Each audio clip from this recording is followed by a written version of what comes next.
Hello, everyone. Welcome back to the Underrated Movie Podcast, a podcast where we take a look at underrated and underappreciated films. I am your host, Derek McDuff, and today we're going to be talking about a film that I've had on the docket for a while, and that would be Sam Raimi's Spider-Man 3. And joining me today, my esteemed guests from the Midnight Film Society, the other podcast that I do, is Damian P. Sherman. How's it going? How's it going, Damian? Pretty good, man. How are you? Good. For anyone out there who's not aware, by the way, Happy New Year to everybody. Yes. For anybody who is not aware, this is the first day of the podcast getting a kind of a rebrand, keeping the same name and everything, but some new artwork, all that good stuff. And yeah, we'll be releasing still every other Monday.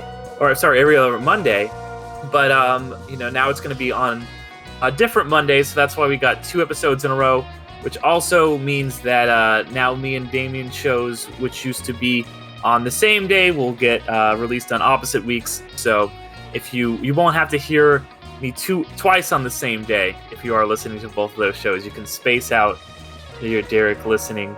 Which, we recently had a rebrand over there on Midnight Film Society as well. I don't know if you wanted to mention that to the people. Yeah, new rebrand, new artwork. I commissioned a podcast artwork from the same person that does, if anybody's familiar with Criminal, their podcast, every episode has a new and unique piece of artwork. Fortunately, don't have her name offhand, but go to criminal.com and check out the artwork there. I got the same person to do my artwork, and it's one of the best. I told her this. It's one of the best commissioned pieces of art I've done for any sort of podcasting thing I've done so far. So definitely check that stuff out. Definitely did a big rebrand because for a while we've been doing pretty much straight film reviews for the last couple of years, so I thought it was high time to finally put a new coat of paint on the old podcast wagon over there. So yep, it's under the same feed as Can I Say Something, so if you're subscribed to that podcast, don't have to do anything. It's on the same bat channel, same bat time, every other Monday. You can get that anywhere you get podcasts. Right, very nice. And then that reminds me, I should shout out my friend Connor, who I commissioned to do the new podcast artwork for Underrated, which I am very happy with. Check out his stuff, Little Guy Designs. He's also got some t-shirts and stuff. I've bought a couple of as well. He's a great artist and, did some great work for me. So I was very happy with that. Also, the Midnight Film Society artwork looks awesome as well. So check both of that stuff out. And then I also did new artwork, new branding for the Patreon. It's called Underrated Disc 2 now. Still on the same Underrated Movie Podcast on Patreon, but now it's got a whole new look and everything. But now all the housekeeping at the top is out of the way. Yes. Let's dive into this one. This 2007 or swing into it, rather. You should say. Swing into it. Yes. So yeah, this is what's the sound? Yeah, thank you. But what's the sound he makes when what's thwick? It's thwick. Thank you. Thwick. Yeah, thwick. Yes. Sorry, go ahead. Yeah, but yeah, as we all know, this is directed by Sam Raimi, who directed all 3 films in the original Spider-Man trilogy. Of course, starring Tobey Maguire, Kirsten Dunst, and James Franco. Along with this time, they are joined by the likes of Thomas Hayden Church, Topher Grace, and Bryce Dallas Howard. Of course, with actors like J.K. Simmons in his iconic role as J. Jonah Jameson. Yes. Screenplay by Raimi and his brother Ivan, as well as Alvin Sargent, Oscar-winning screenwriter, and this will become important later, edited by Bob Murawski, who is also won an Academy Award.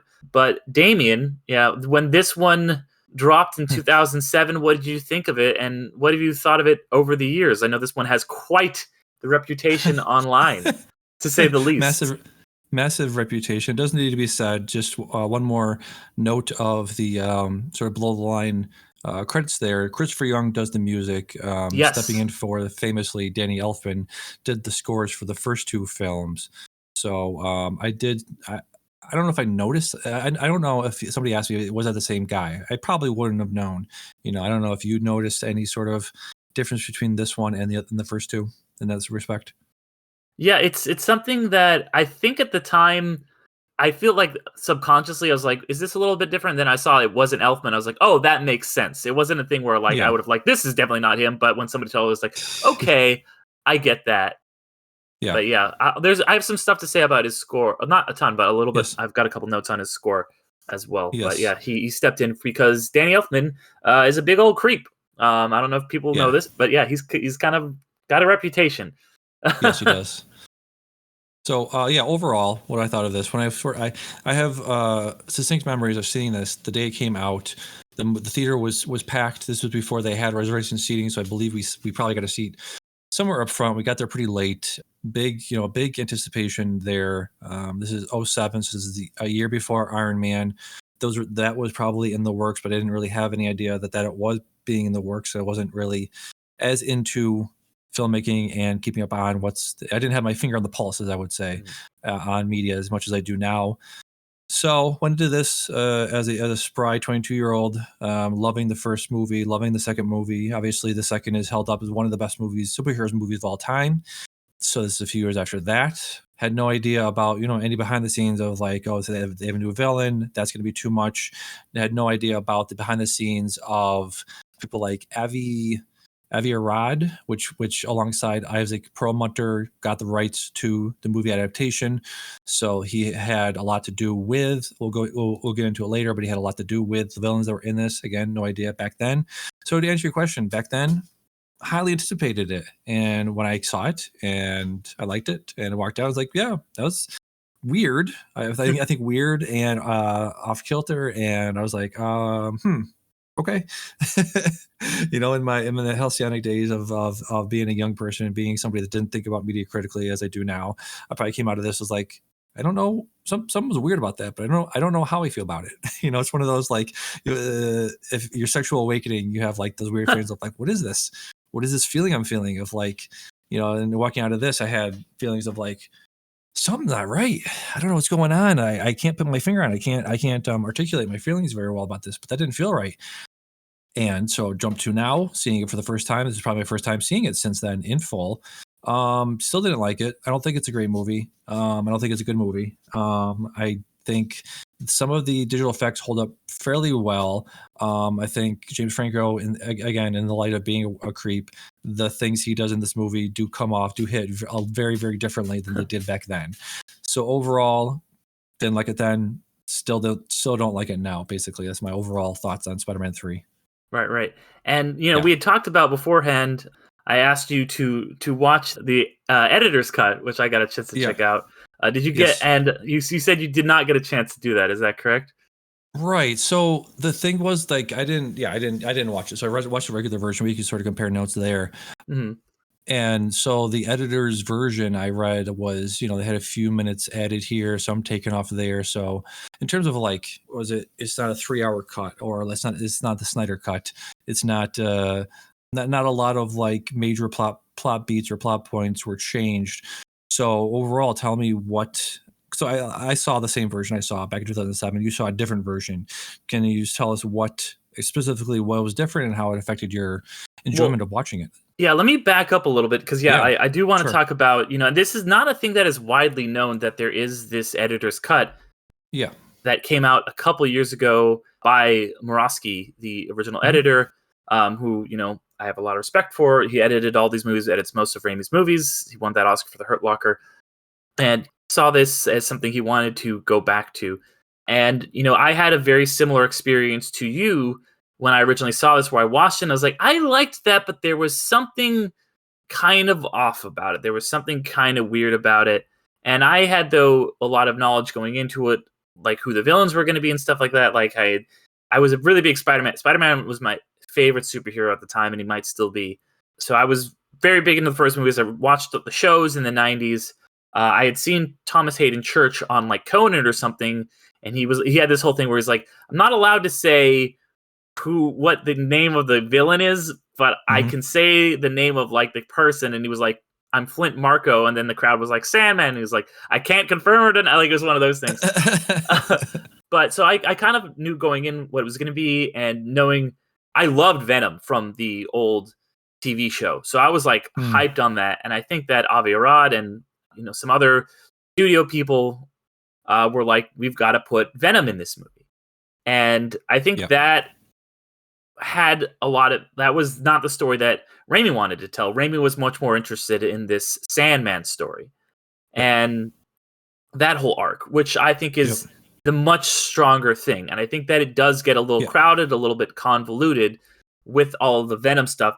But I think that a positive thing that came from the Venom stuff is the black suit Spider-Man. And, Tobey's whole thing, or Spider-Man / Peter Parker's whole thing about anger and vengeance and not being able to let go of the past and this cycle of revenge, and how, and I had mixed feelings about the retcon of the Uncle Ben's death, but I think it kind of makes little things a little bit messy in the first two, but it makes sense in this movie because it's like, oh, he created me, and then Peter kind of creates him. Like, the Sandman is such a these Spider-Man movies, unlike a lot of superhero movies today, which are like, oh, well, the villain's sympathetic, but they're doing an evil thing for a good reason. This one is just like, these are guys who, just kind of end up being like mad scientists who destroy themselves. Or in this one, it's just a guy who, as he puts it, he's not a bad person. He's just had bad luck, and he's like robbing banks. But he's not like an egomaniacal person who's like trying to take. He's like robbing banks because he has a sick daughter. Like it's like, and he has a daughter who has cancer or some unspecified disease, and Spider-Man's out there trying to stop him, and he's like, I want to, stop Spider-Man because he keeps stopping me. I'm trying to provide for my daughter, and those thematic elements all work very well in tandem. I think that it just got cluttered with other things. And I think that, and because I've seen this movie multiple times over the years, and I even wrote a piece way, way back in the day for like a personal blog, for this blog that I used to do about when the Amazing Spider-Man movies came out, about how 3 was a much better film than those, and it kind of has this reputation on the internet where it's like, people who, like, you hadn't seen the movie in years, but everyone like is like, oh well, yeah, that's a bad movie. And I think that reputation is kind of undeserved. It's not a perfect movie. There's definitely issues with it, but people tend to think of it as like, oh, this movie's so bad it killed the franchise, and like critics hate it. And it's like, no, it had a fresh score on Rotten Tomatoes, and it made a lot of money. It was like the highest grossing superhero movie at the time until the MCU came out. It was the highest grossing Spider-Man movie until Far From Home came out. It's just that Spider-Man 4, they were starting production of Spider-Man 4, and the studio once again is like, cool, we want this stuff all like by this day. And Raimi was like, I just dealt with all this other studio interference. I'm leaving. Raimi leaves, so Tobey leaves, so they just rebooted instead. Which, we all saw how that went. Yeah. But to answer your original question, I was very curious, because this was a movie that always felt like, this is a good movie. It's just, there's just some things that are just kind of off about it. And as you mentioned, it's not a majorly different movie. It's not like the Zack Snyder Justice League. It's not Ridley Scott's director's cut of Kingdom Heaven. To the point where when I rent it, because it came out originally as like a bonus feature for like a Blu-ray or something, this editor's cut, or it's also been called Spider-Man 3.1. And when I went in, I was like, did I get the wrong thing? Did I just rent the regular version? Because it's pretty close. But a lot of the tweaks that are pretty minor make a lot of difference, and I think speak to the power of just editing and flow. And a lot of times when you see these cuts, these alternate visions, because directors get seen incorrectly, in my opinion, as these ultimate auteurs of the movie, they're the ones who have the power. But I love that it was an editor this time who was like, no, let me go and tweak some things. And he uses some alternate cuts. There's a lot more stuff about the suit kind of corrupting Spider-Man and the negative pull it has. There's an alternate scene with the Ditkoviches where he apologizes to Ursula instead of the dad, which I think is a much better character thing. There's a lot of little moments like that. There's like a couple like there's some alternate takes. There's the fight that they have at the end starts a little differently. I was worried they were going to take out the dance sequence, which I'm sure we'll get, or the kind of like Spider-Man James Brown strut, which I know people on the internet don't like it, but I think it's so Sam Raimi and so perfect. But they keep that in. But there's a lot less Venom stuff. Topher Grace is reduced, I think, drastically and appropriately to where he's just kind of there to be this clone figure, to take a John Truby term. He's kind of the dark version of Spider-Man. He's created by his hate. I love that he says, "Get religion," and then so he goes to a church and prays for him to die, and then that's where he gets the Venom symbiote. And so gotcha. he's there as the shadow to Spider-Man, and he serves the plot more appropriately, I feel like, in the editor's cut. But I think the thing that the editor's cut does the best and made me so happy when I saw it is there's a moment towards the end of Spider-Man 3 that I despise, that I think most people despise, that I think actively kind of ruins the movie and almost tips it over into it being a bad movie for me. It's when, and this is something that's been parodied to death on the internet, when, he's like, "Come help me out. Help me find the Sandman." Spider-Man shows up at Goblin's house and he's like, "Help me find the Sandman." And he's like, "No, fuck off." Yeah. And then the butler comes out of nowhere and is like, "Your father got killed by his own thing." And you're like, it's so bad. It's so fucking dumb. That is replaced by, instead, he looks at a picture that is broken of the three of them from Better Times. And I think what that does that is so important is it takes out that contrivance, first of all, which is a bad, dumb contrivance.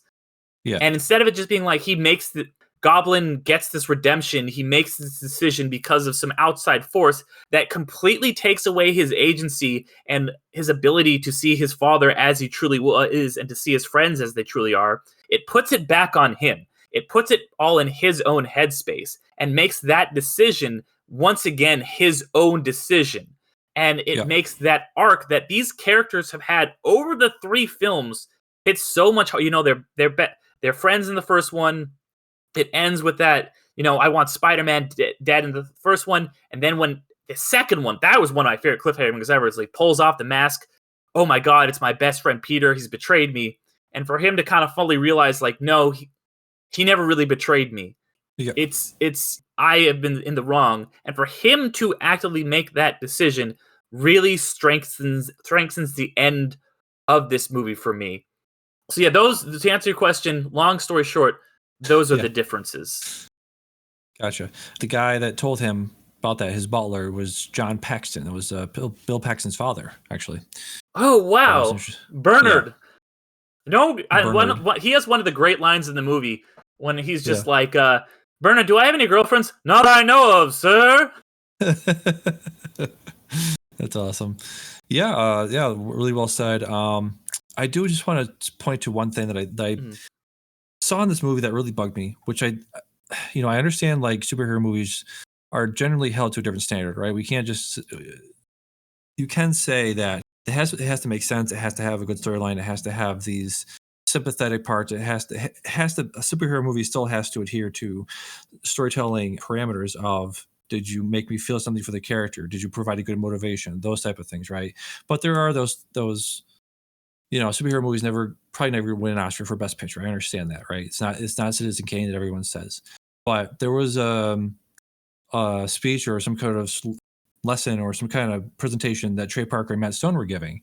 I don't know if you heard about this, where they talk about the and then speech of, like, oh yeah. Yeah, so I have it pulled up here. They said, quote, "We found out this really simple rule that maybe you guys have already heard before, but we took a long time to learn it.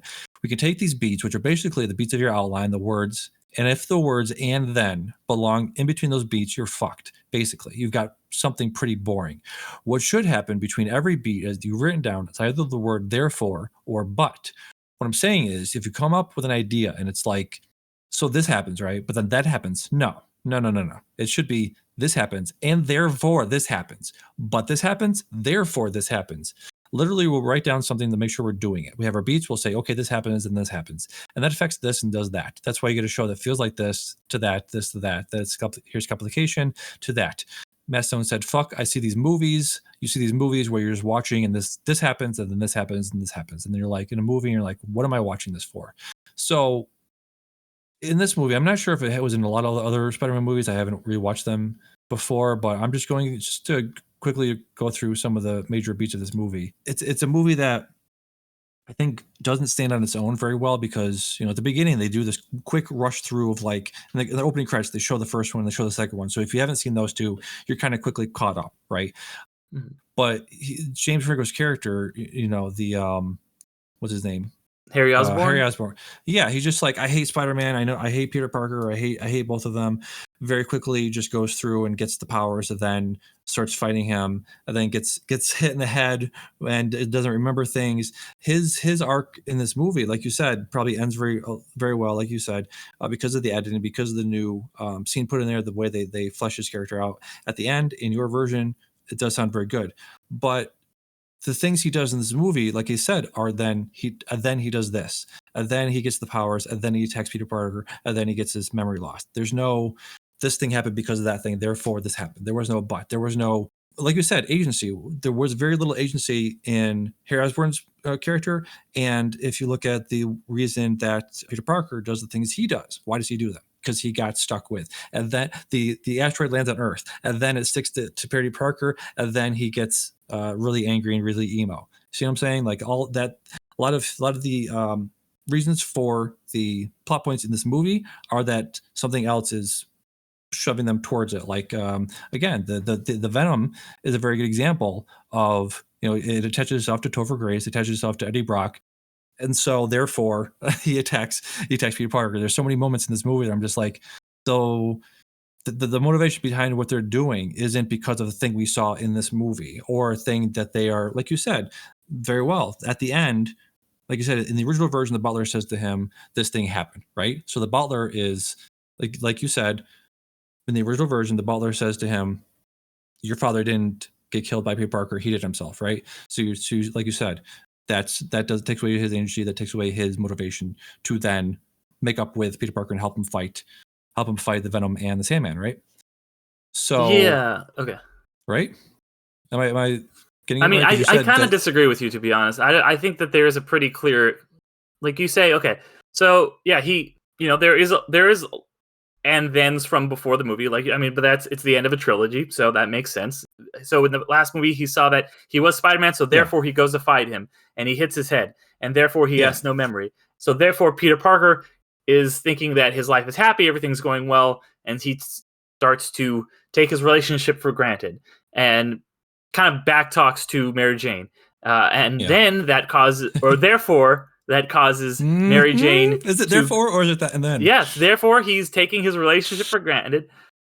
So she goes to Harry because she doesn't trust Peter because she can't talk to him. She's tried multiple times. That was a forced relationship. That was a massively forced relationship there, I thought. Which she, in the previous movies, again, I haven't seen the previous movies in a long time. You can. Well, I have, and let me continue. So Sure. therefore she goes to him. Therefore they start to have a connection because she feels more of a connection because she's getting drawn away from Peter and kisses him, and therefore his memories come back, and therefore he goes to Peter and tries to attack him once again, and therefore gets his ass kicked, and therefore when Peter comes back to him again, they start to reconcile a little bit.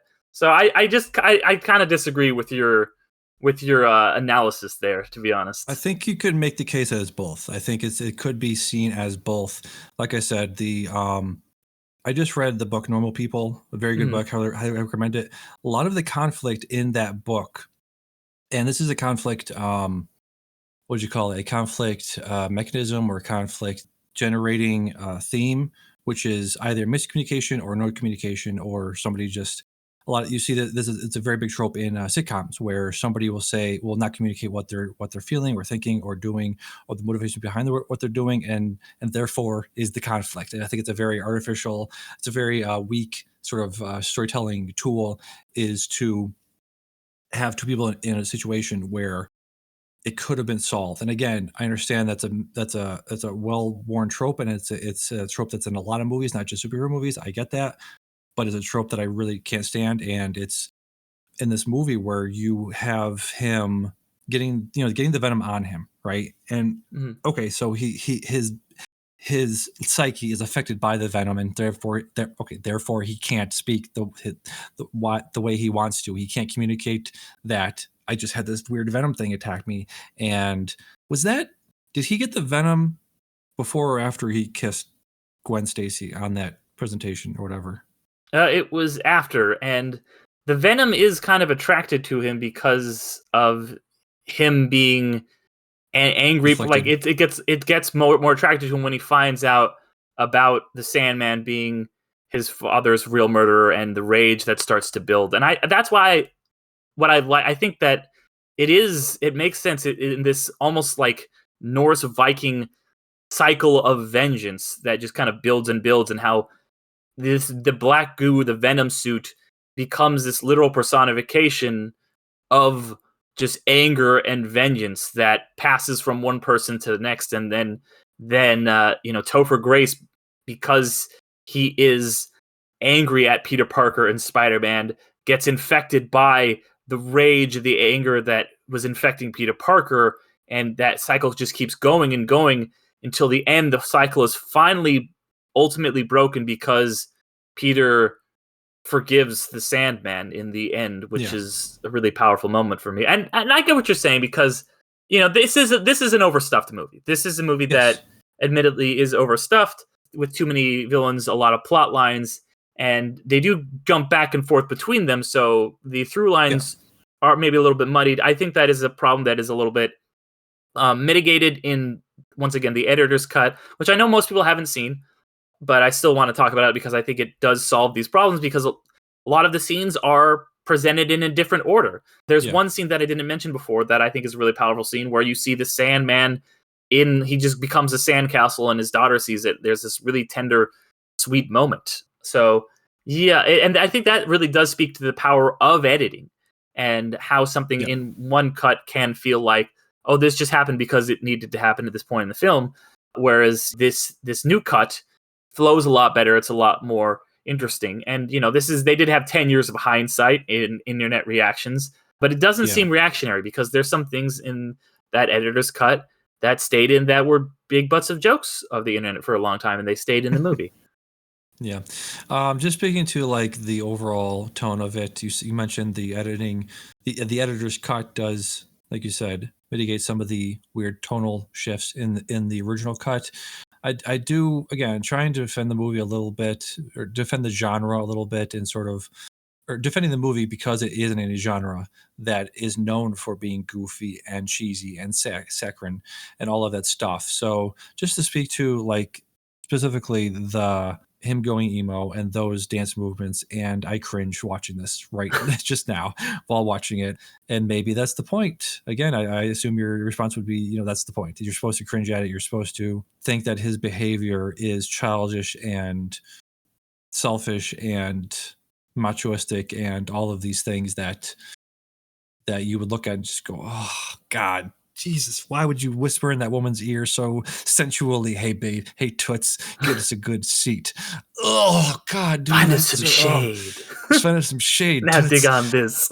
Meme culture has reclaimed this movie. TikTok loves this movie. Fuck, that's fine. They can. TikTok enjoys a lot of things that I don't. But yeah, just that all of that was so like, and I guess the whole point of it was for him to insult Mary Jane again because he saw her there and he's just like rubbing it in her face. What'd you think of, an early Bryce Dallas Howard? She was in a couple of Shyamalan movies, I think, before this, but there's one of her big breakout roles. What did you think of her in this? I think she was good. I definitely think she was interesting. She was a really good foil. I think that, a lot of people pointed out that, her character and Mary Jane's characters would have been switched from what they were more traditionally like in the comics, which I think is interesting. And interestingly enough, in real life, she's a redhead, and Kristen Dunst. Kristen Dunst. Thank you. Kristen Dunst is a blonde, so they had even a hairstyle switched. But yeah, I thought she was really good. I think that all the casts that come into this are good. But I also wanted you had talked about a lot about the cringy stuff, and that being like a thing of the genre and the cheesiness, and I think that's less of a genre convention and more of like a Sam Raimi kind of thing, because all of his movies have that kind of quality where it's like almost kind of cringe, but it's just like really over the top and goofy and ridiculous. Like all of his movies are like watch Drag Me to Hell. That's just like over the top, and that's how all of these movies are, and that's how it's been since Evil Dead. And I kind of like watch it in that same with that Sam Raimi appreciation, and watching being like, yeah, what would a dork think is cool? Like Spider-Man is a dork. And he's not instantly, because he gets Venom and is trying to be cool, going to actually be cool. This is what a not cool person's idea of a cool person is. So I thought that really, one thing that Morosky compared it to was, he's like, yeah, it's, you have this montage of him walking around and stuff like that, just like there was in Spider-Man 2, where they had the raindrops keep falling on my head one. And this one, he's like, I used James Brown in the same way that I used Burt Bacharach in the last one. So that all really worked for me in the level of the Raimi campiness. That is Raimi is present in the other ones, and I think that this movie balances those tones a lot better. All three of these movies, the Spider-Man films, balance those tones a lot better than a lot of modern day superhero movies, where some will just say a joke, and whereas here, it's just like something funny will happen and something tragic will happen. You're like, oh wow, like that kind of, you hit me all at once. It's not just like, we need someone to say a joke now because it's been 5 minutes. It feels like very true to the style of filmmaking. We haven't even mentioned the man himself, who cameos in all of Sam Raimi's movies, and of course here playing the snooty French maitre d'. Yeah. So, oh my gosh, I'm like spacing on everybody's names today. Yes, Bruce Campbell. Bruce Campbell, thank you. Bruce Campbell, who, how could I forget? He so iconic. So I don't know. Do you have any? How do you feel about like the whole kind of Raimi style, the Raimi vibes of this movie? Yeah, that's again one of my big problems with the movie is that there's very long, drawn out scenes of character building and interpersonal relationship building, especially with Rosemary Harris's May Parker. I think that scene worked very well. I think she's one of the best May Parkers. I think it's they're going in the direction of Aunt May going to be hot. Aunt May has gotten hotter progressively over these movies. So you're saying Aunt May is not hot enough for you in this movie? In this movie, I'm sorry, I'm not a gilf. That is not one of my predilections. No, I mean, I don't know that that's what I'm going for when I watch an Aunt May role, but sure. Yeah, I don't know, man. I think that it's a good, like I was gonna say, it's a good scene isolated by itself, and the scene with him dancing it's funny and goofy in and of itself, right? And the family stuff with Sandman, good in and of itself. I like that scene, isolated, compartmentalized by itself. All those things work together very well by themselves. Then you mix it into one movie, it doesn't work for me. I'm sorry. And also the fact that each of those scenes I just mentioned go on for a very long time. I think if you just trim some of that down, it would have been a lot more digestible to have not as much of any of those things. And I do want to just speak to one thing where I saw a rumor that they were thinking about splitting this movie into two because of how much story and characters are introduced into this movie. I saw that, and they said that one of the reasons they didn't do that was because they couldn't find a good place to leave off the first half of the movie. And one thing I did write down, I just wanted to speak to you about the overstuffedness of it, because when we talk about this movie, we say, well, they introduced Brock, they introduced Gwen Stacy, and they introduced Sandman. So those are three characters. Actually, it's six if you think about the fact. Well, not Bryce Dallas Howard, not Gwen Stacy. But the other two are villains. They're people, but then they have a separate villain character. So when you're introducing two characters that are villains, you're introducing the person with the backstory, with the family and all of that, right? But then you also have to introduce the villain. What's the villain? What are their power sets? What's the accident? What are they? And then you have to establish them as dangerous, as scary, because it's very hard to do in the third movie because you already established your hero as somebody who can take on very strong and very scary and very powerful villains. So I think all of that combined of like having all of that to introduce and to make sure the audience is aware of the fact that they are scary and powerful, and there's a chance, a small chance, obviously, but a chance that our hero can lose to these people, even though we've seen them, even though we've seen them overcome very powerful villains in the past. So I thought that was just something worth mentioning there. Yeah, I mean, and you touch on a few things. You mentioned that because that is true. They did talk about potentially splitting this one into two movies, which at Yeah. the time I was like, maybe they should have done that. But Yeah. the more I think about that over the years, the more I'm glad they didn't, because I have really come to loathe those two film split movies. We've got like 3 of them this year, where we just got part ones of movies, and all of them. Well, I guess 2 this year and 1 last year. Well, no, there's 3 this year and then a couple last year too, and Yeah. all of them have felt unfinished. Even the Spider-Man movie that came out this year, which was very good, I left the theater being like, well, that was not a whole movie. That was half of a movie. And I really want to watch a full movie. Even the Lord of the Rings, which, by the way, Lord of the Rings Two Towers introduces a shit ton of characters. So it shows you can do it. There's nothing that says you can't just introduce 6 new characters and it's going to necessarily automatically be a bad thing. There's definitely ways to do that. But, if you can build a way to have a finale that feels like an actual end of a movie, like Helm's Deep at the end of Two Towers, like the Breaking the Fellowship at the end of the first one, and it doesn't feel cheapened, then sure, go for it. But if it's just something like, well, we're on this train chase and now the guy's over there, like Dominic Toretto just stopped in the middle of the movie, like those things really bug me. I've never liked that. That became a trend that I just really disliked, and I would much rather see them if they said, yeah, we didn't have a way to end Spider-Man 3 without with having inclusion. I'm glad they didn't do that. Yeah. It's another thing where, once I sound like a broken record, but the editor, this movie is a little overstuffed. The editor's cut is actually shorter. Despite adding a scene, adding some other stuff, they take away a lot more than they add, which is one of the few times I can think of when the cut that gets released, the editor's / director's cut, whatever, is shorter. The only other one I can think of is Alien, where they cut like the long ship sequence at the beginning. So I do appreciate that as well. And this isn't like a perfect movie or anything, but I think that what I really love about it is just the themes of vengeance, and it's very Shakespearean. You have these characters who see themselves essentially as brothers, Peter and Harry, and they're kind of now set to be mortal enemies. They're sort of in love with the same woman, and they have this titanic clash, this superpowered clash. And while Peter is also dealing with these feelings of vengeance and stuff that he gets, and on a level, maybe that is too much from one movie. Maybe you should have just done Venom or Spider or Sandman or Goblin, or maybe even just 2 of them.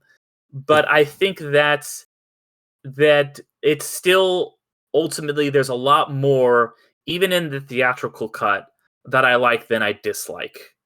Yeah. They had George Stacy, just looking up the Wikipedia, they had George Stacy. So my my thing about them introducing 3 characters was actually 6 characters. You have James Cromwell playing the father in there, which was very interesting. I just think overall, you can look at a relationship and be like, well, why did that relationship got together very quickly and that or fell apart very quickly? I just think that too of their Peter and Mary Jane's relationship falls apart very quickly. She gets together with Harry Osborn. Do you think it falls? Because I feel like there's a lot of stuff where he's just kind of like, I'm just like, dude, you suck. Like, just like every time, because I know people like that where you'll tell them like your problem and they're like, well, when this happened to me, and I'm just like, stop talking about. And then the ultimate betrayal when he just kind of kisses Gwen upside down, and I'm just like the kid in the crowd, just like, no, Spidey, no. Yeah. I guess my problem with it is that they got together at the end of the second one, right? It was like a will they, won't they until the end of the second one, correct? Yeah, they do get together at the end. Yeah, but I mean that's after 2 movies of build up, I will say. But my point is that they got together at the end of the first one. They break up at the beginning of the first one. It's very, very. It seems very hurried. But my other point was just the melding and breaking of relationships happens very quickly. Their relationship ends very quickly. You have her getting together with Harry fairly quickly, and then also you have that's not getting together. They just have a kiss, and she's like, "Shit, I shouldn't have done that." True. Venom and Venom encounters Sandman. It was like, hey, I hate Peter Parker too. Let's work together. And Sandman's like, okay. It's just like, what are you? Are you gonna hurt me? What do you want? Are we gonna be together after this? Like, just go quick little back and forth of like, What the fuck are you? Okay, he just says okay. It just seemed very quick for me. Just to speak to how quick the relationships are mended and broken in this movie. Seems very abrupt to me. That's all I'm trying to say. I mean, I guess that's a fair point. Like I said, this is, especially the theatrical cut, a pretty overstuffed movie. Yeah. But did you what about do you think? And those are all fair points. But did the themes affect you at all? How did you feel about all the stuff about redemption and forgiveness and revenge and these cycles that we go through, and the breaking of the cycles? Yeah, I mean, it's just tough, right? Because it's just introducing the new character of Sandman, and then on top of that, not just the new character, but then you're also saying he was there in the first one. It seems very sort of unbelievable to me, and so because you're starting the theme of revenge and all of that with somebody we'd never met before, and you're also saying, well, this story that we told you of the past two movies, it's not quite what we said. I think the fact that, like you said, speaking to the theme of vengeance, right? He kills the guy in the first movie. Okay, we can audience can accept that because we believe that he killed his father. Okay, well then you're retracting. Then you're saying no, actually he didn't kill his father. Okay, well now how are we supposed to feel about him killing the guy in the first movie? So for you, Derek, are they saying it doesn't matter if he killed him or not because Spider-Man shouldn't have killed him anyway? Is that what they're trying to say? Okay, so if I'm understanding your question correctly, it's like, how do we feel? Well, because Spider-Man should not have killed that guy in the first one, regardless, at all, right? Regardless, and I think is that is that what they're saying? Yeah, and like, okay, are you saying that he should have killed that guy? What are you saying? That's the question is that we're left with. That's the question the movie is asking. The first movie and this movie is asking, right? Because I don't think it's that. I think it's definitively saying like, don't do that. Don't do that. Right. Yeah, the cycles of revenge are wrong, and I think this movie is building off that. And they even reference it in this movie where Peter says something about when they find out, oh, this is the guy who we thought had killed our uncle. Yeah. And he has that moment. He's like, I went down and basically hunted down this guy and he died. And he feels very conflicted about that. And then they're like, well, don't do anything dumb. Not like last time when you last found out about this killer, or this alleged killer of Uncle Ben. And he gets at the end of this, that chance to, when he explains, Flint Marko kind of comes clean. He's like, yeah, I did kill your uncle. And I really love, I was thinking about this watching it, because when you see the flashback, you see it twice, right? You see it, and both times it's a subjective thing. It's not objective. It's not an objective flashback. This is not presented as what happened. This is presented as Peter Parker imagining what happened with his uncle. And you see it first that he, like Flint Marko in that original one, is crazed. He's like rabid and he's snarl, and he just shoots him for like no reason. And then the other guy's like, get in the car, and he just drives, and he just has this rageful look in his face, and he kills him out of brutality and anger. And then when that scene was revisited at the end of the movie, and you see the Sandman tell him what he did, it's so sad. And he's not. Yeah, it is. You see, it's not a scene of anger or brutality. It's this kind of guy at the worst moment of his life making a mistake that he can no way undo, where someone dies, and it's paralleled with that decision that he made in the first one. So I think that thematically those work very well together. I would say, I mean, I'm like any retcons late in the game are always a red flag. Yes, but I think that because they tied it in thematically to this story, I am a little more forgiving of it than I would be. Right. It's just for me that they said to the audience, okay, vengeance is bad, right, in any sense, but the only scaffolding, the only thing that makes you question, right, because the thing that draws you into a story is think about the morals and the ethics of what the character is doing. There is no moral quandary for his actions if you remove the fact that the guy that we thought at the beginning killed the uncle didn't do it. You take away all of that moral grayness of like, well, murder is wrong, but in this situation, I can understand him doing so. You're saying that Peter, there's no moral ambiguity of Peter having killed the guy from the first one, if you remove the fact that he didn't kill his father. If you remove the fact that he killed his uncle, there is, let's say, less moral ambiguity to the situation, to the events of the movie. If you remove the fact that in this movie or in the other one, in the first movie, in the first movie's moral question of is vengeance wrong, is murder wrong, is completely removed if what we're to believe now, right, that the guy that Peter Parker killed didn't do anything, didn't kill anybody. So either way, it's wrong, right? Either way, him having killed this guy is wrong. Yeah, that's the position the movie is taking. The position the movie is taking. The position the movie is clearly definitively taking in those first two movies is that it was wrong. And they have a whole scene, which is one of the best scenes in not just any of these movies, but any superhero movie, in the second one, where he goes to Aunt May and he's like, hey, guess what? You know that guy who killed Uncle Ben? Spider-Man went and hunted him down. Yeah. I believe that's the second one. It might have been the first one. Right. And he's like, so we're good. And she says that, first of all, Spider-Man doesn't kill people. That doesn't make sense. And second of all, that's not a good thing. This vengeance is not a good thing. So it is, it's not at odds with what those movies were saying. It's in agreement with them. I guess I'm talking about my mistake was to talk about my thought about it. The audience thought about it, right? And at the same time, talk about the movie's message and the movie's perspective and the movie's what the movie thinks about the actions of the character. You're saying that maybe that guy did deserve to die. Okay. Yes. Maybe. That's what I'm saying. I'm saying maybe. One more thing just before then we can move on. I'm saying maybe based on what we knew from the first movie. During the events of the first movie, Damien, thought that there was a question. There's a moral question. There was a moral conflict about whether his actions were correct or not. Now, with them saying, actually, he didn't do it, now I can say, based on the fact that he didn't do it, now it's wrong. I preferred it being, like you said, retconning is a really red flag. And so I would have preferred them to leave it as a question. That's all. Okay, that's fair. Yeah. And I think, that distinction is important because, I think that the films are coming down pretty hardly on. Yes. Yeah. It was wrong, but personally, I could see why.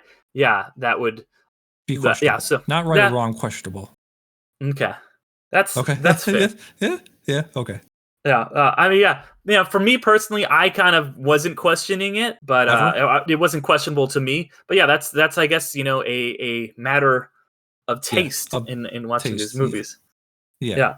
But yeah, like we said, retconning is always kind of a thing. Yeah. But so speaking, staying on Flint Marko for a second, and you mentioned there's some things that you liked about. There's some scenes in this movie that you really liked, and we haven't even talked about what I think is one of the greatest scenes in any superhero movie. It's so good, and I think the CGI surprisingly holds up. It does. It really does. It's the birth of the Sandman scene. Yeah. Where, if anybody, it's that first scene where, you see Marko, he's been turned to sand and he slowly starts to reconform and reconfigure himself. And he tries to grab that locket of a dot, and it's got that great score behind it, which is, as we said, done by was it Christopher? It's done by Christopher Young. Yes, that score really affecting that scene, really powerful, looks incredible. Something that probably could not have been done a couple years prior. Did that scene hit you in the same way, or did you feel anything watching that one? Yeah, this his whole arc is the best part of this movie, including that scene. It's done really well. Did they reference this directly in No Way Home or Far From Home, whatever it was called, when they introduce him? The Sandman. When Sandman appears in. Did they reference what? This scene. I don't think he was like, I was in it. Oh, he did. Yeah, he was just like, like Electro is like, I fell into a vat of eels, and it's like, oh yeah, I fell into like a vat of sand or something like that. So he does mention it. Okay. Yeah, no, it was very good. And he's very good in this. Thomas Hayden Church is very good in this. And just to, use that to talk about why the rest of the movie didn't work for me is that stuff did. No, I'm serious, because it's that stuff of like, you had a very good character here, you have a very good character arc, you have a very good backstory, you have, and it's so at odds with the dance scene, and it's so at odds with, like you said, the Sam Raimi's thing, right, is heart, and it's character development and all of that stuff that we go to the movies for, on top of the weird, goofy, crazy, out there stuff. In past movies he has balanced it well, and I completely disagree that he balances it well here. I think having this scene, having the Aunt May scenes, mixing together with the goofy stuff, and also, I don't know, how did James Franco's performance work for you? Because again, just to answer your question, this scene did work well for me. His performance worked well for me. Everything with him in this worked well for me. But with James Franco just being this like melodramatic guy of just like, hey, Peter Parker, yeah, I'm the other guy, and he does that whole turn around smirk thing, like chewing, is just. I feel like he's in a completely different movie. What do you think about Franco's performance in this? I liked Franco. By the way, I like how I'm like, oh, this is the underrated podcast. We try to like build up movies that are kind of, and then you're just like, and I fucking hated it. Let's talk about something you liked. And you're like, yeah, I liked it, but I maybe hate the rest of it even fucking more. But no, Franco, I think is a really, really hit or miss actor for me. But I think that Raimi knows how to use him, except for in the Oz the Great and Powerful, which is like bafflingly bad. His performance in that. Wow. But I think he's utilized well here. Like that moment when she's like, how's the pie? And he's like, so good. He's such a little shit. Like Franco's such a little shit that you're kind of like, and he's a shit in real life. So, I think it's, molester, but it's it's a good performance. It's just like, when you watch Seven, you're like, wow, Kevin Spacey's a psychopath murderer. You're like, yeah, also in the movie, he's crazy too, like, but yeah, it's that kind of thing where it's like, yeah, I think he was good. I'm not going to say anything good about James Franco as a person. Yeah, no. But I think that he is utilized well. I think with the exception of Topher Grace, pretty much everyone is utilized well. We talked about Bryce Dallas Howard. I think she's great. I think Toby is really good in this. He kind of, there's a reason those Bully Maguire memes have sprouted up, is because Toby's like seems like a nice guy, but he's got kind of this mean dark streak to it. And he gets that gets to come out in this movie. And right. He's like, I'm going to put some dirt in your eye. I think that there's some genuinely comedic, great moments in this that made me really laugh. I already mentioned the Bernard line. I love the bit where after he fights the sand, and he's so on his high horse. He's just spent the first, 30 minutes of the movie talking about how he's the shit, and he gets this key to the city, and he makes out with his not girlfriend, and all this stuff, and he's just like, yeah, I'm the fucking bet. And then he just gets his ass whooped by Sandman, and he's like, where do these guys come from? And he's like, pff, and he's just like pouring the fucking sand out of the boot. I think that Raimi style of humor, it really worked well in this movie. Did you think so it was tragic? It was just so, yes, it was funny, and I love the meme, the parts that's been meme to death, where he comes home. I think right after the fight he has with Sandman, after he used the water, what do you call it? Water pipe, right? The pipe would he like? Yeah. Basically, he thought he killed him. Goes back to the apartment, and the landlord's like, "Hey, rent." He's like, "You'll get your rent when you fix this damn door." It's just like, yes. But yeah, it is. What was your question? He was very goofy. Like, he's very funny. Did the humor work for you in this movie? Yes. I think, the landlord is always funny. I think the daughter is always funny. The whole scene with what was the scene? Put some nuts in it. You got any with nuts? Make me some with nuts. Yeah. Oh. The one I want to talk about, Elizabeth Banks, because she's, Pittsfield native. Yes. Mm-hmm. Elizabeth Banks outside the office, outside JJ's office. What is that buzzer she has that like shakes his entire table? That was very his whole desk. That was very funny of him. Like, what is this one? No, not that one. this one? It's like, yes, that one. Takes some what? What now? Water. Don't forget your water. It's like, yes, that was legitimately. I think that stuff in the Daily Bugle was probably some of the funnest stuff in this movie and of the trilogy overall. Yeah, I love that. That was my if I had one, moment of like, this is good. This is the best. This is what some of the best parts of this movie and of the franchise is those little character beats in the office there. Yep. Okay, so then how would you? Because I think we would probably both put this as. I mean, I might even put it ahead of Spider-Man 1, but bipolar is my problem with it. It's just like, see, I do think that like I don't know the scenes because like you mentioned the scene where like the first Sandman fight is very funny, like gets his stuck, but the second one is a lot darker. It's like he's tragic, and I think that's brutal. Yeah, and I think those tones were, and in just the same way that Shakespeare was able to go back between something very funny and something very tragic in the same play, I think that this kind of does the same thing, and it feels very big and Shakespearean, and this kind of these superhero stories are larger than life, and I think that Raimi is a really good person, and you do feel his voice, and unfortunately, I think that it does get a little bit stifled by creative outside interference. But a lot of movies today, a lot of superhero movies today, you don't get to feel that distinctive voice of Sam Raimi, and I should say, because I talked about how I don't agree with the auteur's theory, and his team, his frequent collaborators, because he does have he works with these guys in the first one and the second one, yeah, like it's a lot of these guys, with the exception of Elfman, came back to the point where like he has Bruce Campbell cameo in every one of these movies. Yeah, I think one person, or one of the biggest actors in this movie and one of the biggest characters in the movie we haven't really talked about was Kirsten Dunst's Mary Jane. And I feel like this is, again, going back to the stuff I was talking about, the agency stuff, and she has a career. I'm not saying she didn't, and I'm not saying that they didn't focus on it enough, but that felt like if you're going to have a movie with too many people in it, too many characters in it, you gotta do more with her and him in it. That's the heart of the movie. And just she felt like such a damsel in distress, and there are different versions of Mary Jane for the comic books. There are different versions of her in the movies.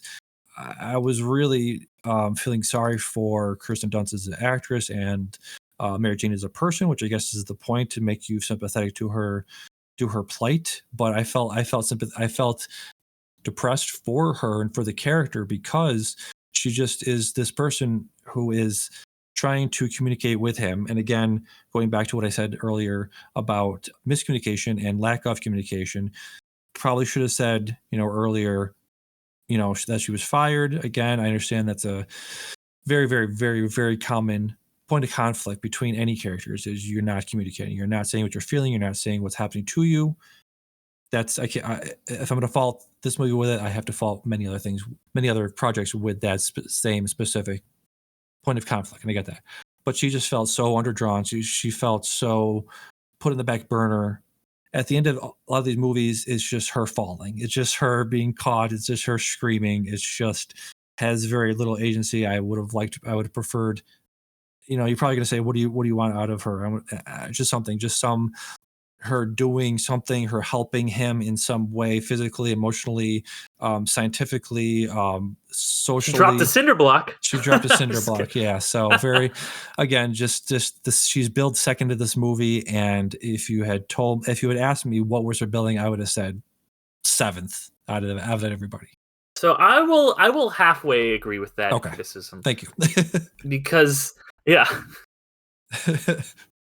I feel like I don't know if you ever get in like debates with someone about a movie that you just think is okay, and then you're like, oh man, they really like this movie, so I'm going to take the other position. Where you have to defend the movie that I'm shitting on. yeah, exactly. Or sometimes it's the other way, when someone will be like, if I gave a movie 3.5 stars in Letterboxd and somebody gave it 5 stars, I'm like, yeah, calm down, it wasn't that good. Or if it's the other way, it's like, I gave this movie 3.5 stars and you gave it 2 stars, I'm like, actually, it was pretty good, Yeah. So I will say I halfway agree with you. That what I don't agree with is, or what I do agree with is that she is put in the damsel in distress role again, and it's annoying that is the third time in all 3 of these movies that happened. It felt like Sam Raimi and company did not know what to do with her, and to have a resolution for Harry or for Peter and Mary Jane that didn't involve him swinging in and saving her and being a damsel in distress. And none of the Tom Holland Spider-Man movies have her as a damsel in distress. She's actively helping in a lot of those in the finales. Yep. So there's clearly a way to do it. I don't remember the Amazing Spider-Man 1 if she was a damsel. I don't think it matters. Does they have MJ in that movie? I thought it was Gwen the whole time. Oh yeah, both those. It's Emma Stone. But which interestingly, it was supposed to be, I guess, in the finale of this, it was supposed to be Gwen Stacy who was the one who was kidnapped. Still, they couldn't be like, well, how do we end a movie without a woman that Spider-Man cares about being kidnapped? But they were like, it really should be Mary Jane. Yeah. Which I think is the part of my thing that I disagree with you on, is that I think that their emotional journey in this did feel very real and drawn out. And the whole thing about him not talking to her, rather not listening to her, is not a contrivance, but it's part of the plot. And the reason she doesn't tell him things is because every time she tries to, he just kind of talks about, yeah, it's so tough being Spider-Man, but everybody loves me now. And she's just like, bro, can you just fucking stop? And when she has that moment when she gets fired and she feels like she trusts Harry, who's an amnesiac, more than she trusts her own boyfriend. And I love that, so it would feel a little contrived that he's like, yeah, just break up with her. Yeah. But that scene they have on the bridge where she's like forced to break up with him, she's doing that because he's making her. But then everything she says is completely true and is completely supported that these characters are gone. And when she's like, you do this and you do this and you do this. And it's like, yeah, he's been very shitty to her. And I think that their relationship ties into, once again, those themes of forgiveness. It's like, yeah, I've been in relationships in the past where neither of us would let things go, and we would just let these small fights fester and fester and fester until we just ultimately broke up. And it's like, don't do that. That's not a good thing to do. You should listen to your partner, let them tell you their concerns, instead of being like, oh yeah, this is not listening and just talking over them and talking about your own shit. Listening to them, and then when you legitimately do something that is bad to that, something you hurt them or betray them or whatever, learning to forgive, and that's what Peter learns to do with Sandman. And that's where, and that last scene, which I love, by the way, that they don't explicitly say they get back together. Yes. But they don't even when they kind of mention it in Far From Home, he doesn't say they're back together, but he's just like, I have someone, we've kind of found a good way to be. They don't go off and get married or anything, but they find a way to forgive and accept each other for who they are, which I think is very powerful and very in line with everything else that this movie has been putting forth. So, but yeah, her being the damsel in distress, for the third time in a row, not a good look. Not a good look. No, and again, in the comics, she has some other job. I'm not sure what it was, but just to give her something to do. It's like, what is your job? I'm an actress. What are you actually doing though? What did you actually do in this movie? Again, just figure out something for her to figure out, do some sort of investigation into who this person was. He could have had him say, I found my uncle's killer. It's like, Damien, okay. We've already talked. There's too many plots already in this movie. We can't have it. Yeah, I know. But again, she's second billing. She's been in the first two movies. She was a big reason why those movies made so much money. It's like, well, maybe you have something else to do. But anyways.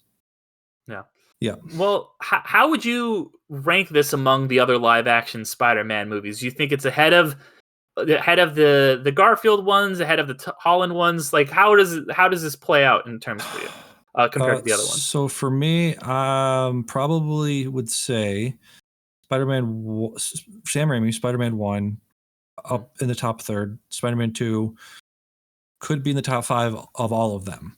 Spider-Man 3, this movie, probably in the bottom 3. I think it's down there. It could swap places with Amazing Spider-Man 2. I think is the consensus is that's one of the worst ones. So I would say this is down there. Amazing Spider-Man 2. As far as the Holland ones go, I think I have to revisit it. I know the first one's probably up there. First, Homecoming's probably up there in the top 5. Let's see. And then Far From Home, probably 6 or 7. No Way Home. I don't know if you've seen a lot of the sort of revisitations of No Way Home, but a lot of people are saying that storyline, if you just look at it objectively as a storyline in a movie, is not great. So I'll have to get back to you on that. But as far as right now, No Way Home is probably in the top 5. So to just reiterate, Spider-Man 3 is last or almost last next to Amazing Spider-Man 2 with Mr. Andrew Garfield. Yep. Yeah, because I was just saying, I really dislike the Amazing Spider-Man films, both of them. Yes. So those ones are like just bottom of the barrel for me. Fair enough. But I think this one even beats a couple of the Holland ones, and maybe even and when you factor in the editor's cut, I think maybe even Spider-Man 1, to be honest. Which is a good movie, but it's very like, you watch, you're like, this is a superhero movie from 2002. Yes. And I don't mean it's like necessarily dated, although there is like a dated joke or two in it. But I just mean that the form hadn't really congealed completely yet. It hadn't really like set into what it would at Spider-Man 2, which I think Spider-Man 2 has like been the template of the entire MCU to a point. So I would say probably Spider-Man 2 and Far From Home, or No Way Home, No Way Home, are like the 1 and 2. I think No Way Home, the story's not the strongest, but I think that movie works very well with just it does nostalgia in the right way, where it's not cloying or anything. It brings back all these themes from all these other movies and puts them on this new character. It does a lot of really cool stuff. I like that one a lot. And so honestly, this one I think is probably my third favorite, if I'm being completely honest. So I'd say there. So it's I liked it quite overall, a bit. Like including Homecoming, Homecoming is probably one of my favorite. Homecoming's good. I think that Homecoming's great. Far From Home is kind of is pretty. Far From Home is fine. I like it. I think it's kind of just it's kind of mid-tier MCU, mid-tier Spider-Man for me. Sorry, where did you put Spider-Man 2? This Raimi's Spider-Man 2. Number 1. That's okay. That, and right. that you could either that one or No Way Home is number 1 for me. And you're saying like, this one you could flip top 3? This one's like a bronze, but it's like not like those 1 and 2 are like way ahead. It's not close to those 1 and 2, but and I really wish you would watch the editors, because I think it just makes such a and it's interesting. Speaking of No Way Home, which had a cut. You watch that cut and you're like, this is just some extra scenes that are just a little fun, but it's completely unnecessary. Okay. Like, that's a movie that's pretty good, and it has a cut called the More Fun Edition, which is an appropriate title, because it's just like, there's some extra scenes in here that you didn't really need, but they're kind of fun. Some of them deepen the characters a little bit, but mostly not. Whereas this feels like this is a cut that doesn't change that much, but what it does change makes a world of difference. And I think I bumped it up a whole star rating on Letterboxd. I think I went from 3.5 stars to 4.5 stars on my rating. So this is a movie that that's what it was. It was a movie that just had so much potential, and it wasn't quite realizing it for me. And getting to see this version, so it's like $4 to rent on Amazon. Anybody out there who's listening, don't like, if you are interested in checking out this other version, and you're like, hey, I've got $4 to spend, definitely go check it out. I would highly recommend that. All right, I'll check it out, definitely. But before we completely wrap up, I mentioned we mentioned at the beginning about the Christopher Young score, and I really like the score. I don't know how you felt about it, but I did have a question for you. There's one thing I could not remember about the theatrical cut, but there's that theme, the Spider-Man theme. Yeah. The that was so prevalent in the first 2 movies. Whereas this one, it has the Venom da-na-na-na-na-na, which has become like a sound on TikTok, And throughout this movie, you hear that Venom theme a lot. Like, it's very like, anytime Spider-Man's starting to feel the pull of the symbiote, you get that theme. And one thing that so my question is, because I know that the editor's cut kind of restored his whole score that he wrote, which apparently had been kind of chopped up and not fully used. Yep. And one thing I noticed watching this, so I'm curious if it was the same in the theatrical cut, is you don't hear the original Spider-Man theme until the real end of the movie, when he's going out to save Mary Jane for the last time, after he's fought the Green Goblin, after all these things have happened, he puts back on the suit. And that's when you finally, for the first time in the entire film, hear that original Spider-Man theme from those first 2 movies. Yep. And it hits you like a brick wall. Yeah. Because you haven't heard it at all. You're like, you really feel like, oh shit, Spidey is back. Like, he is back. So was it the same with the musical score in the theatrical? Yep. Okay. So how did you feel about that? How did you feel about the soundtrack? Yeah, it definitely did kick in at the end there. Definitely gave you chills to hear it finally at the end. Definitely did miss the Danny Elfman score, but yeah, I would have preferred Elfman's score in this. Definitely one of those things you go to these movies for is that score. So definitely missed the Elfman score in this movie. Absolutely. Okay, I was trying to get you to say one positive thing, but I should have known that was that was a fool's errand. That was a fool's errand. Absolutely, yeah. No, this is not like. Is it a thing where he couldn't use it? Like it's a rights thing, or did he? No, I think it was because he used it. I think it was a thing that I think was done very well. Is that when you don't hear that movie or you don't hear that score for the entire time, you're like, yeah, this guy, he's not, when they withhold it, right? It's so much more powerful at the end when you do hear it.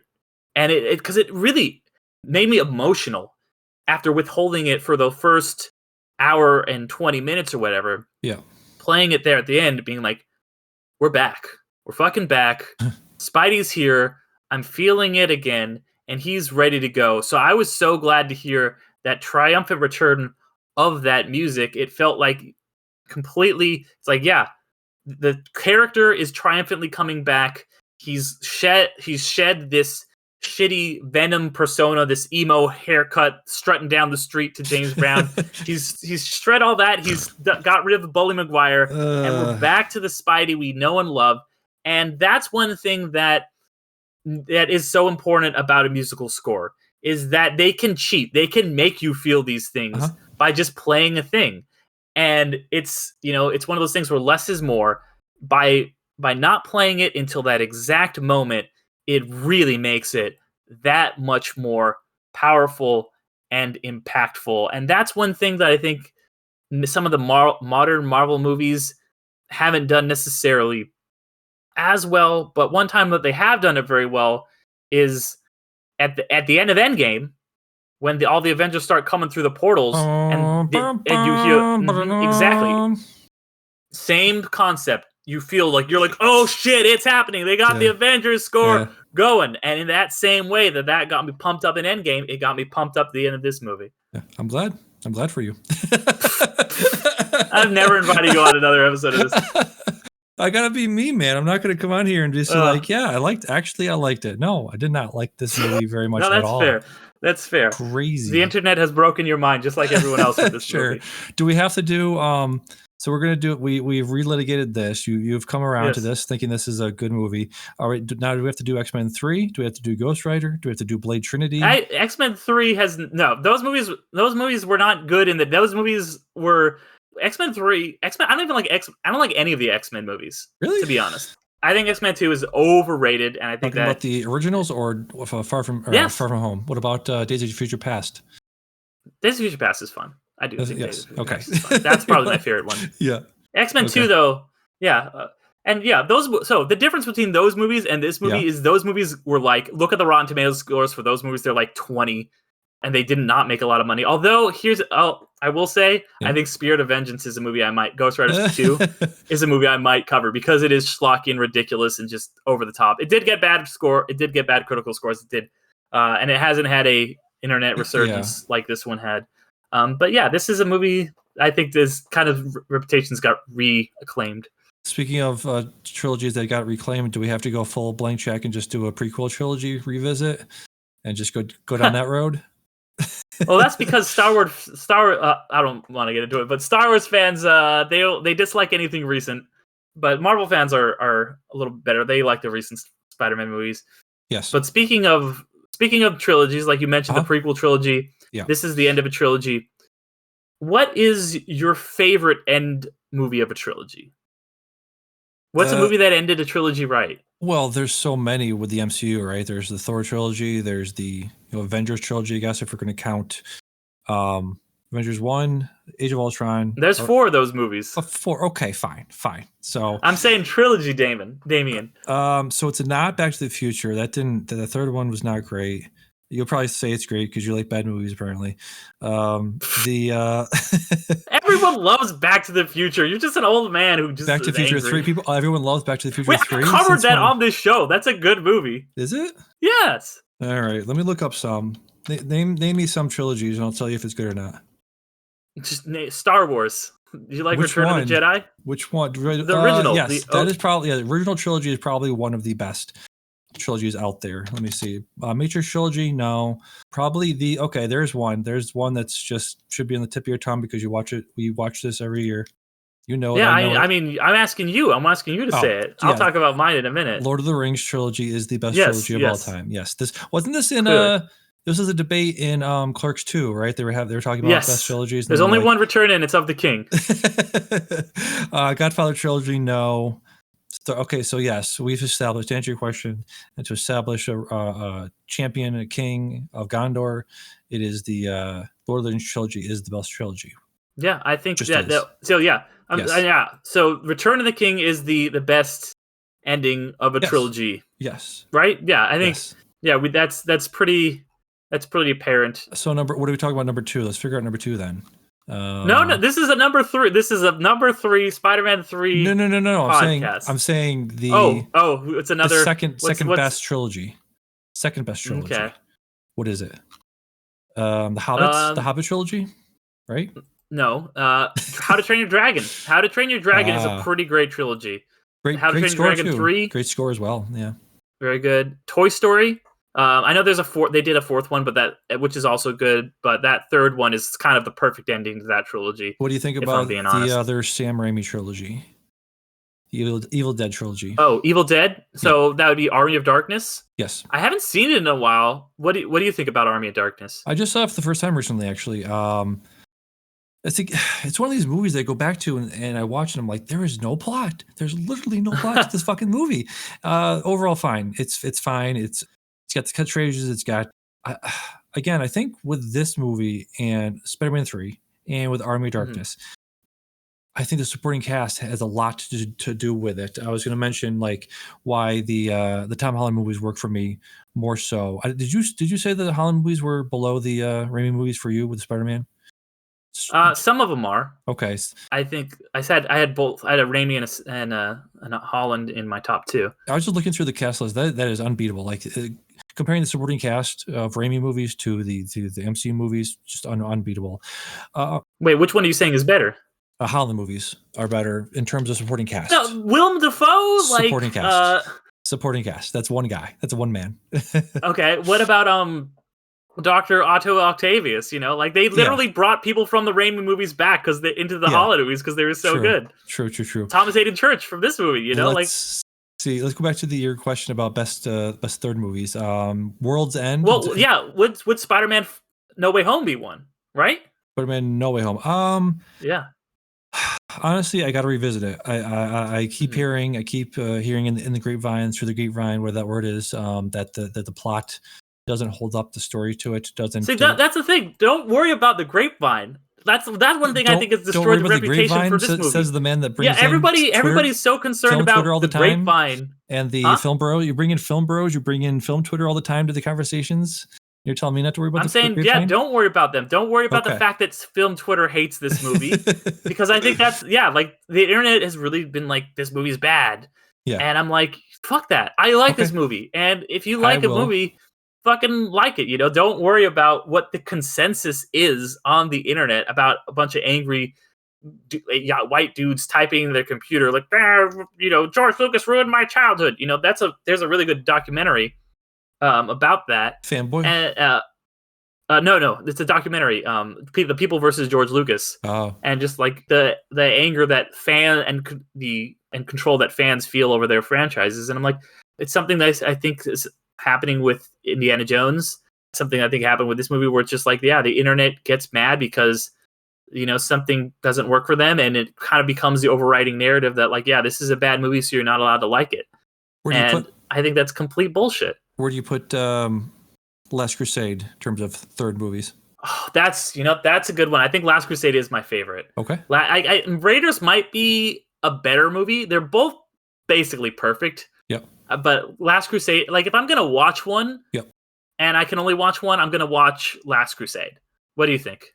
Last Crusade is just in terms of like, again, the supporting cast, Mr. Sean Connery, great duo. Him and Harrison Ford made a great duo. Obviously, in Raiders, it was Marion throughout it. And the second one was just, short round, which was what it was. So yeah, in terms of like having two characters bouncing off each other, having two amazing actors working together on screen for that movie, yeah, I would probably say Last Crusade for me. What would you say about World's End in terms of the again that's a spiritual trilogy, and I actually have not seen At World's End. So oh shit. I know it's like been on the top of my to watch list because it's like never streaming anywhere. It isn't. And I worked at a movie theater when it came out, and it wasn't at my theater, so I just didn't end up seeing it. It's one of my big blank spots. I mean, if we count spiritual trilogies, do we have to count Interstellar? No, I would say no. Yeah, I got one more for you, real fast. Go ahead. Yes. And this is a weird trilogy because it's a trilogy of movies in a franchise, but the trilogy is specifically of the movies 2, 3, and 4, and that is because they do actually form a narrative trilogy. Go ahead. And that is the original Star Trek films. And Star Trek. Oh, you've never seen Wrath of Khan? Even? Never seen any Star Trek movie. I've seen the Mr. J.J. Abrams' Star Trek. Haven't seen part 2 of that. Haven't seen it's called Beyond, Star Trek Beyond. Beyond is really good. Beyond is really, really good. Beyond is definitely better than the second one. But in the original ones, 2, 3, and 4 are all great. 2 is the Wrath of Khan. But 4 is also great because that's the one where they time travel back to they didn't have any money, so they're like, well, they're gonna time travel back to the 1980s when this movie was being made because they have to get whales. It's so goofy, it's so fun. It's directed by Nicholas Meyer, who also directed a movie with a similar premise, Time After Time. So yeah, I think it's just a fun, goofy end of a kind of Star Trek trilogy. But yeah, those are probably my favorite part 3s of stuff. What about? Do you have any other ones? Yeah. What is it? Is it War of the Planet of the Apes? Oh yeah, War is so. I can't believe I didn't think of those because I think that it goes Rise, Dawn, and then War. Right. And Rise is really good, but then Dawn is like legitimately one of my favorite blockbusters. Yeah. I think it's phenomenal. Yes. And War is really good too. War is like it's like one of those times where you're like, yeah, this is still a 5-star perfect movie. It's just not as perfect as the last one. Yes. But yeah, that movie is good. I'm very hyped for the new one, despite it being a different director. Yeah. But yeah, War of the Planet of the Apes. That's a good poll. Thank you. Yeah. I would probably, like I said, Return of the King. Born Supremacy? No. It's Born Ultimatum. That's Ultimatum. What it is. Ultimatum. I always reference that Ultimatum as having one of the best car chases in any movie, so I really have to revisit that to make sure I haven't been spreading false information. But yeah, Born Ultimatum, as far as I remember, it's fantastic third movie in a series. Yep. Yeah. What Before Midnight? Oh, Midnight. It's good. It's my least favorite of the Before trilogy. I think probably Sunrise is the one that really, where they're just like it's in real time or whatever. It's not one cut, but it's like shot in real time. Yes, that one is one of my favorite movies.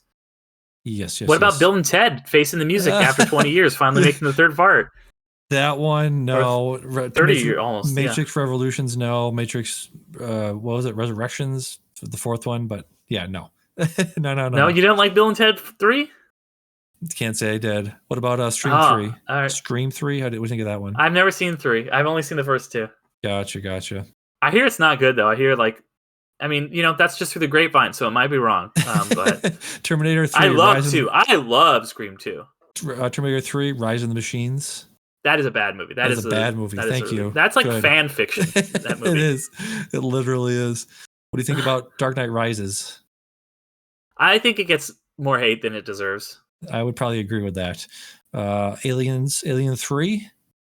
Alien 3 it's another one where you have to watch the assembly cut. I think it's interesting.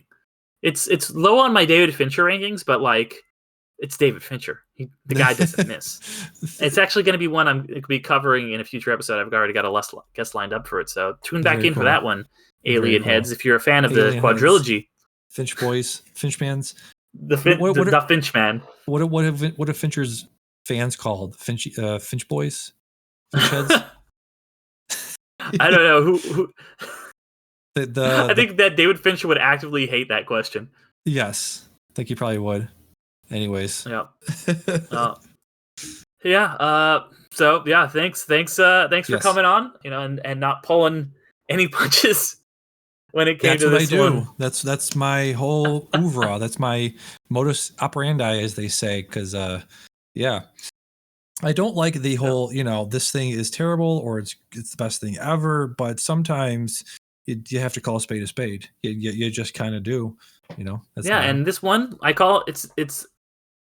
I'm just gonna call it what it is. Fucking great movie. I'm gonna call it like I see it. Great. I love how great fucking film. Like it's oil and water. It's like you probably, if I had been even a little bit more positive on it, you would have been like, yeah, I don't know. I wouldn't have. I mean, I did say like that for some movies. I think that. I did give this movie 4.5 stars on Letterboxd. Like I do really like this movie. We're what do you call it? 2 positively charged neutrons, and I affect you.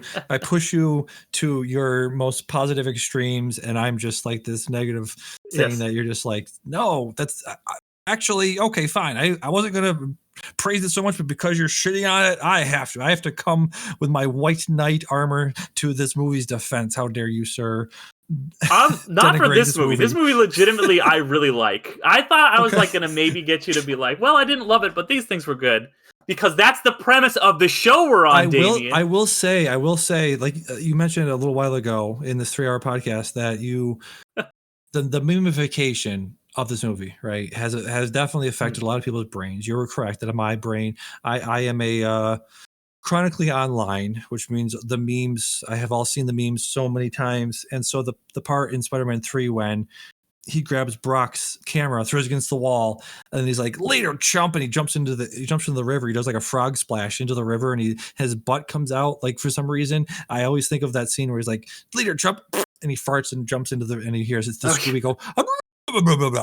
That's all I could think of during that scene. I was like, yeah, you're correct. You're not wrong, man. You're not wrong that my brain is permanently and irrecoverably broken in so many ways, and it does actually affect my viewing habits, but it is what it is. Yeah, that's fair. That's fair. Yeah. Well, thank you though once again for being on. Yeah, you're welcome. You're so welcome. Yeah. This was fun. It's a good way to relaunch the podcast. And even though, like I said, this is a movie that I think is definitely underrated. I understand there's people out there. A lot of these movies, not everyone's going to have the same opinion. Yeah. So it's always good to get a dissenting voice. Yes. Before we wrap up, though, I know we mentioned Midnight Film Society at the top, but where can people find that and listen to it and all that good stuff? Oh man, where can you find? Where can't you find it is the question. It's on Spotify. It's on Apple Podcasts. It's on Google Podcasts. It's on all the things. Just go to Midnight Film Society podcast and Google that. Google my name. Ignore many of the allegations against me. No. No, Google Midnight Film Society. Get it anywhere you get your podcast. We are doing one more regular show this year. We are not. It'll be out by the time. Yeah, this is out. So we got. Yeah, we'll do one more regular show before the end of the year. I was going to say we're not elite. Yeah, the end of the year has ended at this point, Damien. We're in the future now. Oh, we're in the future. Oh, yes. You said that a couple times. It just went right by it. So that'll be out. That has been out. So you'll get our top 10. You will have heard our top 10 already. We're not that far in the future. We're past the one regular episode. We got next week. the top 10. What's the date? What's the date? What's the release date? Today is New Year's Day. It's the first day of okay. 2024. Happy New Year! Happy New Year. That's why I said that at the beginning. That was like 3 hours ago. I'm sweating. My brain is melted. So go get my podcast anywhere you get it. Midnight Film Society on any of your podcasters of choice. Yeah, and then follow you on Letterboxd, all that stuff, right? What's your Letterboxd? That's a good question. My Letterboxd right now is Klaus. It keeps changing. Yeah, Santa Klaus Ginsky. So Google, Santa SANTA KLAUSKNSKI at letterboxd.com. Check out all my reviews there. Yeah, and so if you're hearing this, that means we've already recorded and released the episode on top 5 Christmas films. Yes. And next week will be our top, like you were saying, our top 10 movies of the year. I'm excited for that one. That's going to be really cool. So if you guys want to hear me do my top 10 list, that's going to be the only place to find it. Over on the Midnight Film Society, me and Damien are both going to be counting down our lists. What I was going to say was Ringer, right? They put out their top 10 list already. All these, you listened to Film Comment just recently. You said that was the most pretentious thing you ever heard. I agree. All of these people are not the people. They don't represent the what do they call that? The people. The salt of the earth, the common man. We represent the common man. We will wait until the movies are actually available to review them, because we are part of the proletariat. We are part of the working class. So if you are like us and you haven't seen most of the movies that people are talking about, now you can hear them. Now we'll say they are available here. They're available in Pittsburgh and Pennsylvania, and they're available where people actually work in small town America that we were for. So go and watch those movies after we review them. Thank you. Yeah, and I will. Very well put. Thank you. And I will say, for my list, there's some stuff that like you were saying, critics will talk about things that are not going to get wide distribution till like March or something. Yes. So like one of the movies that I considered, I'm not saying it's necessarily going to be on my top 10 list, but one of the ones I considered is Women Talking, which was an Oscar contender last year. Won Best Screenplay. Was on a lot of people's top 10 lists last year. Got a limited release in 2022. Didn't get a wide release until January of 2023. So I counted that as a 2023 movie. Yeah. So, as you say, we are for the people. We both still do like all the film critic-y bullshit. Yeah. But we also love stuff like this, like stuff that is, I just spent, as you say, 3 hours talking about how much I love Spider-Man 3. So I'm not going to be a pretentious film bro and be like, actually, you should watch, the 3.5 hour movie about Chinese sweatshop workers that, it's like, which I did watch and I did review and it's fine. But it was an endurance test. Check that review out on should be coming soon to a local website near you. But and besides that, this post-amble, whatever it is, has gone on too long. Right. But I'll wrap it up by saying, check out Underrated Movie Podcast everywhere. We're on all the social medias. You can email us, underratedmoviepodcast@gmail.com. And definitely check out the Patreon, patreon.com/underratedmoviepodcast. As it is now known, Underrated Disc 2, it's what it's called. You can sign up for the DVD, the 4K, or the Blu-ray level, and you get different perks at every level, including bonus podcasts of Infinity Stones and Dragon Bones, and Underdogs, which Damien has been on both of those shows. Yep. And then at the 4K level, which is the highest level, for just $5 though, you can choose a movie for us to review on Underrated. So thank you to all our patrons. Damien, which is of course one, so thank you, Damien. Yeah. And to all my other patrons out there. But thank you just for listening to us ramble about this movie that the internet hates for so long. I actually had a lot of fun talking about this. I did as well. It was a really good time. So hopefully you guys out there listening had as much fun as the two of us did talking about it. Till next time, though, I'll see you guys later. Bye-bye.